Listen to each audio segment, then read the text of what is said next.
Hi hello welcome to my channel. ரொம்ப நாளுக்கு அப்புறம் ஒரு ஃபுல் வீடியோ, அதுவும் ஃபுல் பாடி போட்டிருக்கேன் பாருங்கள். ஃபஸ்ட்டு வேரியேஷன் வந்து ஒரு ஹெவி தம்பிள் எடுத்துக்கோங்க. நான் எப்படி பிடிச்சிருக்கனோ அதே மாதிரி பிடிச்சிட்டு நீல் டவுன் பண்ணி உங்கள் க்ளூட்டை மட்டும் பின்னாடி தள்ளி தம்பிள் கீழே இறக்கிட்டு மேலே ப்ரெஸ் பண்ணுங்கள். இது வந்து உங்கள் க்ளூட்டுக்கு நல்லா ஹெல்ப்ஃபுல்லாக இருக்கும். இங்கே பாருங்கள், சைட் வியூவும் பாருங்கள். இது நான் ஹெவி தம்பிள் எடுத்திருக்கேன் 12.5. நீங்கள் அதே மாதிரி பண்ணுங்கள்.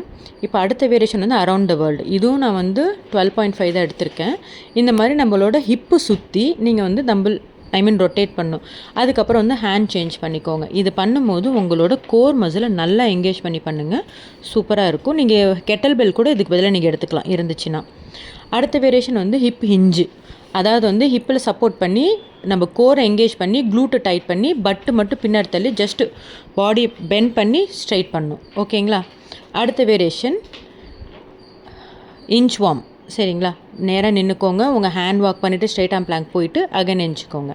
இது எல்லாமே நீங்கள் வந்து எப்படி சொல்கிறது, மேக்ஸிமம் ஸ்பீடில் மேக்ஸிமம் ரெப்பிட்டேஷன் பண்ணலாம். 15 பண்ணலாம், 20 பண்ணலாம். உங்களால் எவ்வளோ முடியுமோ. இல்லைன்னா நீங்கள் வந்து செகண்ட்ஸ் வச்சுக்கோங்க. 30 செகண்ட்ஸ் வச்சுக்கோங்க, 40 செகண்ட்ஸ் வச்சுக்கோங்க. இத்தனை செகண்ட்ஸில் எத்தனை கவுண்ட் பண்ணுறீங்கிறத விஷயம். இது எல்லாமே ஃபாஸ்ட்டாக பண்ணும், நல்லா சூப்பராக இருக்கும்.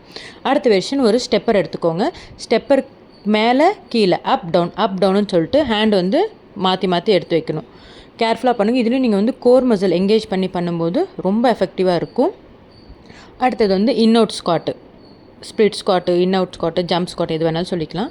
இப்போ நான் எந்த மாதிரி பண்ணுறேன்னு அதே மாதிரி பண்ணுங்கள். ப்ராப்பராக ஸ்குவாட் வந்து உட்காரும் போது பாடி பெண்ட் பண்ணாமல் க்ளூட் யூஸ் பண்ணி பண்ணுங்கள். அடுத்தது ஸ்டெப்பர் மேலே up down jump, both legs jump பண்ணுற பாருங்கள். இதே மாதிரி இது வந்து கொஞ்சம் கேர்ஃபுல்லாக பண்ணுங்கள். ஏன்னா நிறைய பேர் வந்து ஜம்ப் பண்ணும்போது கீழே விழுந்துருவீங்க. ஸோ கீழே ஸ்டெப்பரை குறிஞ்சி பார்த்து பண்ணுங்கள்.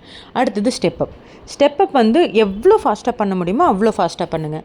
30 கவுண்ட்ஸ் இல்லைனா 40 கவுண்ட்ஸ், இல்லைனா நான் சொன்ன மாதிரி செகண்ட்ஸ் வச்சுக்கோங்க. 30 செகண்ட்ஸ் 40 செகண்ட்ஸ் அந்த மாதிரி. ஓகே. ஸ்டெப் அப் பண்ணும்போது உங்கள் லெக்கு ஃபுல்லாக வந்து ஸ்டெப்பருக்குள்ளே வைங்க. சரிங்களா? ஹாஃப் லெக்கு ஆஃப் ஃபீட் வைக்க வேண்டாம், சேஃப் இல்லை. அடுத்தது ஸ்டெப்பர் மேலே ஒரு கால், ஸ்டெப்பர் கீழே ஒரு கால். நீ ட்ரைவ் பண்ண போகிற எந்த லெக்கு கீழே இருக்கோ அந்த லெக்கை வந்து ஆப்போசிட் எல்போவால் டச் பண்ணுறோம். இதுக்கு பேர் நீ ட்ரைவ்.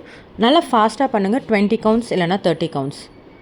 ஓகேவா? அதே மாதிரி லெக் சேஞ்ச் பண்ணிக்கோங்க. எந்த அளவுக்கு நீங்கள் இதெல்லாம் ஃபாஸ்ட்டாக இதுலேயும் நீங்கள் வந்து கோர் எங்கேஜ் பண்ணிக்கணும். நீங்கள் கோர் எங்கேஜ் பண்ணி க்ளூட் டைட் பண்ணி பண்ணுறது பெட்டர். ஓகே, அடுத்த வீடியோவில் பார்க்கலாம். பாய். மறக்காமல் சப்ஸ்கிரைப் பண்ணிக்கோங்க.